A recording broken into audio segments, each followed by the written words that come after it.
Hi guys.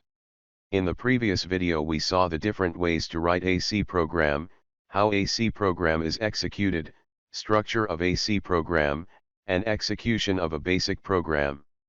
If you don't see the previous video, see it now by the link in the description. If you were new to the channel, subscribe to the channel for more videos, and don't forget to activate the bell icon.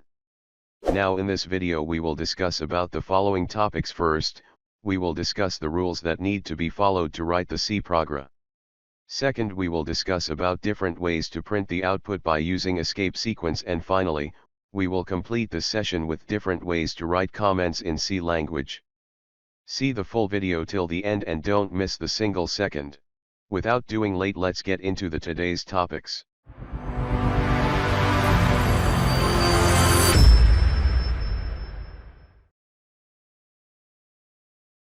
Before discussing about the rules to write a program, first of all, what is meant by a rule? Rule is a principle that need to be followed by everyone. Here, C people introduced some rules to write a program. Now we will discuss about it. First one is documentation. Let us consider one example. If you want to give a speech, you will prepare a document. Based on that document you will give the speech. Like that here.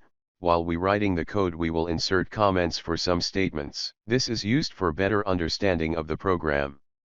You will get a question, how is it better understandable? Let us consider a case. Suppose you doesn't included any comments in your code and you gave that to your friend. When he see the code, he wasn't able to understand the code. If you insert a comment, then he understand the functionality of that particular statement. Like that, before writing the code we will prepare a document. That document contains the details of you and your team, why is it for, requirements for the code, etc. Actually, this documentation is helpful when you are doing a project or if you are working on a project in a company. Second rule is every statement must be terminated with a semicolon. While writing the code, after every statement we will place a semicolon at the end, to say it is the end of the line or statement. This is similar to pulley stop in English to show the terminating of a sentence. Here we could not place the semicolon for header files include statements, macro definition statements, conditional, looping statements, and function header with function this definition. Third rule is differentiating keywords and identifiers. Here, keywords are the reserved words in the compiler. For better understanding, consider an example. If you want to travel to some place via train, then you will buy a ticket. This ticket gives the seat number that is reserved for you. Next, what is meant by an identifier? An identifier is a variable that is used to store the values given by the user. Example for this is your mobile phone. It stores the phone numbers given by the user. Here, according to this rule, we need to differentiate keywords and identifiers. That means, we are not permitted to use keywords as an identifier or variables. Consider the previous train example. If other person sit in your seat, then you will call the ticket checker to get the seat returned back from him either forcibly or nominally. Like that here, some keywords have their own reserved functionalities. So, we cannot use keywords as identifiers. Fourth rule says that we need to be careful while declaring the variables. Which means if we want to create a variable of type integer, then, the variable name must be formed with either capital, or small letters, numbers. It may also contains underscore, or we can form it by combining capital, small, numbers and underscore. We are not permitted to declare a variable with preceding number and succeeded by alphabets. And also, we are not permitted to use any special characters like $, star, equal to, etc. Here are some of the examples to how we declare a variable and how not.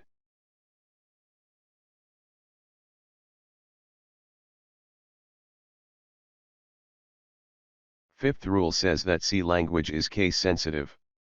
For better understanding, let's take an example. If we declared a variable number with small letters and also, we declared another variable number, with capital letters. Even though they both are same according to the pronunciation or according to us, but actually they both are different.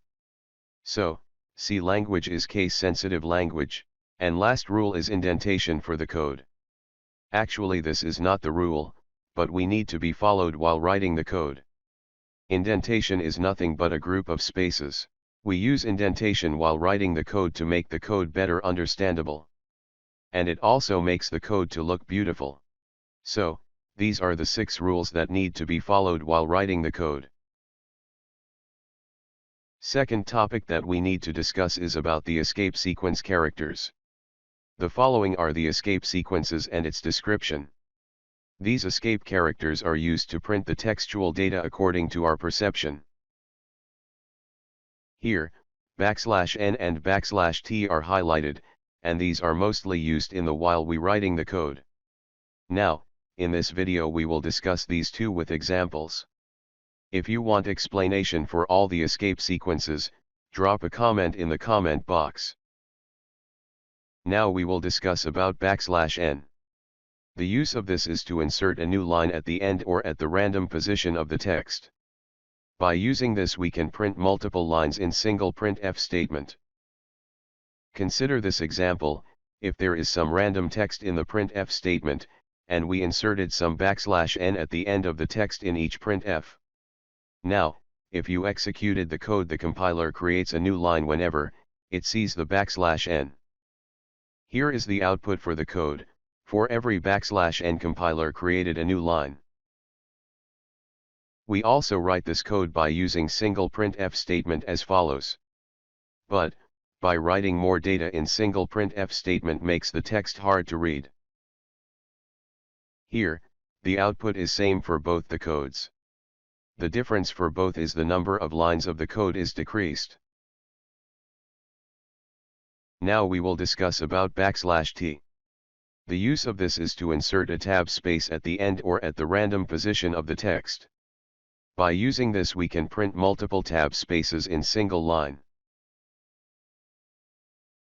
Consider this example: if there is some random text in the printf statement, and we inserted some \t at the end of the text in each printf.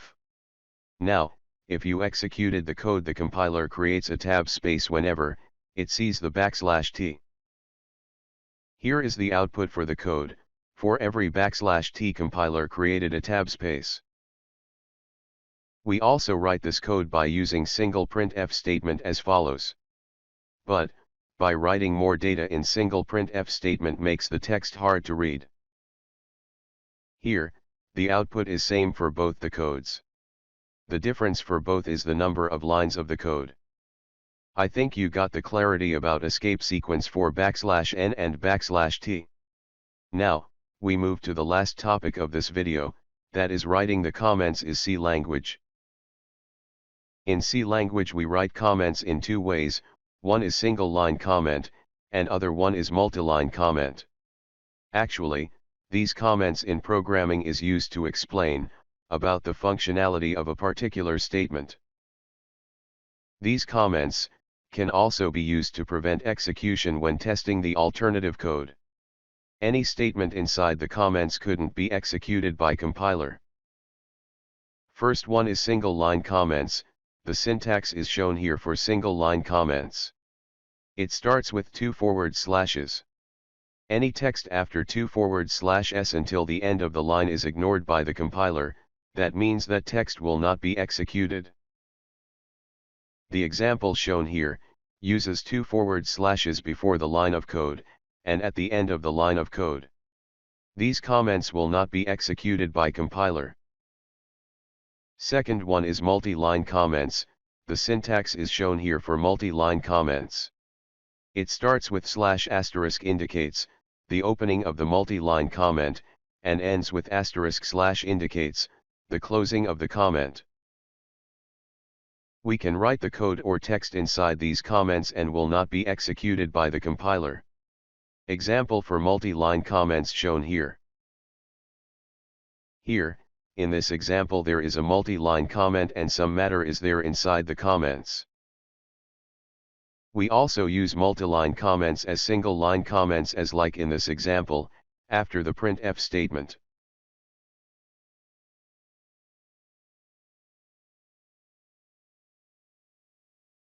That's it for this video.